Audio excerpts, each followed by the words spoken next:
Hi hello welcome to N9 media. నేను మీ journalist Srinidhi. బీహార్కు ప్రత్యేక రాష్ట్ర హోదా కల్పించాలని, లేని పక్షంలో నిరసనకు కూడా సిద్ధమేనని హూంకరించిన సీఎం నితీష్ కుమార్ హఠాత్తుగా మెత్తబడిపోయారు. బడ్జెట్లో రాష్ట్రానికి ఇచ్చిన ప్రత్యేక ప్యాకేజీతో సంతోషపడిపోయారు. అదే కాక సన్నిహిత అధికారిపై ఈడీ దాడి చేయటం నితీష్ను కలవరపరిచింది.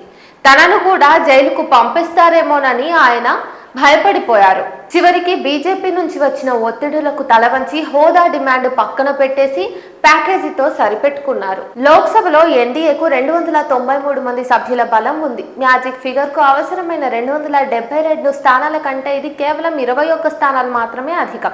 ఎన్డీఏలో నితీష్ కుమార్ నేతృత్వంలోనే జేడీయూకు 12, చంద్రబాబు నాయుడు నాయకత్వంలోని తెలుగుదేశం పార్టీకి 16 స్థానాలు ఉన్నాయి.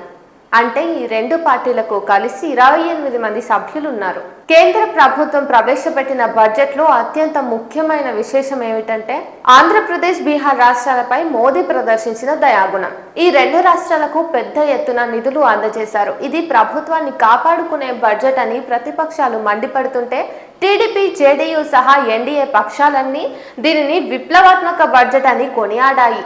బీహార్కు ప్రత్యేక ప్యాకేజీ కోసం అవసరమైతే నిరసనకు దిగుతానని నిన్న మొన్నటి వరకు చెప్పిన నితీష్ ఇప్పుడు హఠాత్తుగా ప్యాకేజీతో ఎందుకు సంతృప్తి చెందారని ప్రతిపక్ష పార్టీలు నిలదీస్తున్నాయి.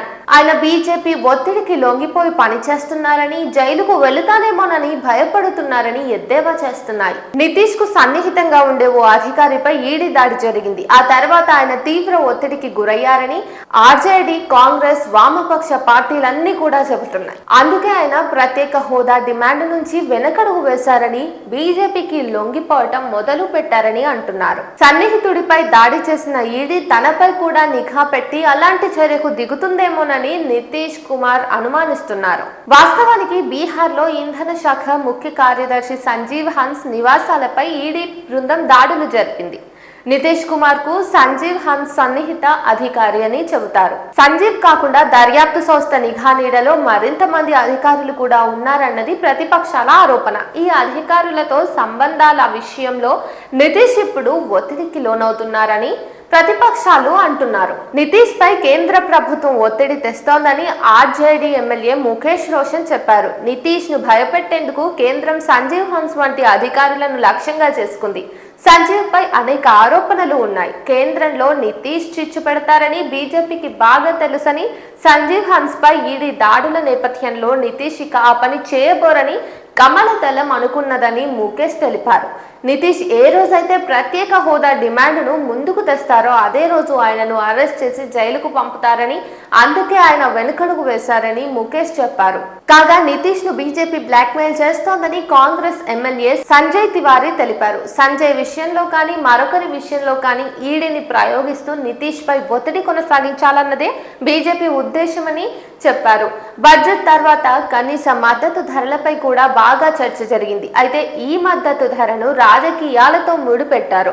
ఇప్పుడు రాజకీయాలకు సంబంధించిన కనీస మద్దతు ధరలపై చర్చ నడుస్తోంది. అంటే దీని అర్థం ఏమిటంటే మోదీ ప్రభుత్వానికి మద్దతు ఇస్తున్నందుకు ప్రతిగా నితీష్, చంద్రబాబు ఏలుబడిలో ఉన్న రాష్ట్రాలకు మంచి బహుమానం లభించింది. టీడీపీ, జేడీయూ కాకుండా బీజేపీని బలపరుస్తున్న 12 ఎన్డీఏ మిత్రపక్షాలన్నింటికీ కలిపి లోక్సభలో 25 మంది సభ్యులే ఉన్నారు. వీరిలో ఎక్కువ మంది పార్టీలకు కేవలం 1 నుంచి 2 స్థానాలు మాత్రమే ఉన్నాయి. ఈ నేపథ్యంలో చంద్రబాబు, నితీష్ మద్దతే కీలకం కాబట్టి బడ్జెట్ లో వారి రాష్ట్రాలకు మంచి కేటాయింపులే దక్కాయి. ఈ సందర్భంగా నితీష్, చంద్రబాబుల పూర్వ చరిత్రను కూడా కొందరు గుర్తు చేస్తున్నారు. 2009, 2022 మధ్య కాలంలో బీజేపీతో నితీష్ కు 6 సార్లు విభేదాలు పొడజూపాయి. తెలుగుదేశం పార్టీ అయితే 2018 మార్చిలో మోదీ ప్రభుత్వంపై ఏకంగా అవిశ్వాస తీర్మానం కూడా పెట్టింది. ఆ సమయంలో చంద్రబాబు ఏపీ ముఖ్యమంత్రిగా ఉన్నారు. రాష్ట్రానికి ప్రత్యేక హోదా ఇవ్వాలన్న ఏకైక డిమాండ్తో ఆయన కేంద్రానికి మద్దతును ఉపసంహరించుకున్నారు కూడా. బీహార్కు ప్రత్యేక హోదా కల్పించాలన్న నితీష్ డిమాండ్ను కేంద్రం తోసిపుచ్చుండొచ్చు. కానీ రాష్ట్రానికి ప్రత్యేక ప్యాకేజీ ఇచ్చినందుకు నితీష్ సంబరపడిపోయారు. బడ్జెట్లో అనేక ముఖ్యమైన ప్రకటనలు ఉన్నాయని చెప్పారు. తన మిగిలిన డిమాండ్లు భవిష్యత్తులో నెరవేరుతాయని ఆశాభావం వ్యక్తం చేశారు నితీష్. మరోవైపు దేశానికి సరైన సమయంలో సరైన నేత లభించారని ఆయనే మోదీ అంటూ చంద్రబాబు నాయుడు ప్రశంసల జల్లు కురిపించారు.